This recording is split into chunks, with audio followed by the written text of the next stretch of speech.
প্রথম খো খো বিশ্বকাপ থেকে বিদায় নিয়েছে বাংলাদেশের পুরুষ ও নারী দুই দলই। শুক্রবার দুই বিভাগেরই কোয়ার্টার ফাইনাল ছিল। ছেলেদের কোয়ার্টার ফাইনালে বাংলাদেশ পুরুষ দল ৬৭-১৮ পয়েন্টে হেরেছে নেপালের কাছে।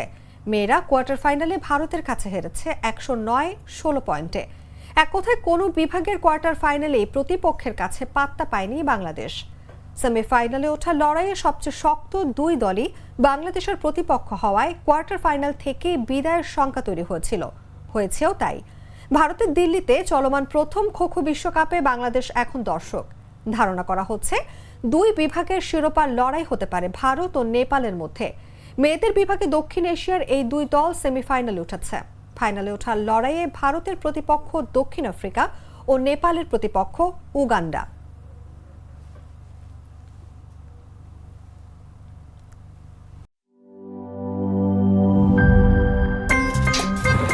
আমার একটা স্মার্ট সিদ্ধান্তে 25% গ্যাসের খরচ কমেছে। ভাবছেন কিভাবে? সাধারণ গ্যাস স্টোভ বদলে আমি এনেছি আরএফএল গ্যাস স্টোভ। এর সাইন্টিফিক নজল ও ব্রাস বার্নার ক্যাপ সমানভাবে তাপ ছড়িয়ে রান্না করে দ্রুত। তাই গ্যাসও বাঁচায় 25%, টাকাও বাঁচে 25%। আরএফএল গ্যাস স্টোভ নিরাপদ ও গ্যাস সাশ্রয়ী।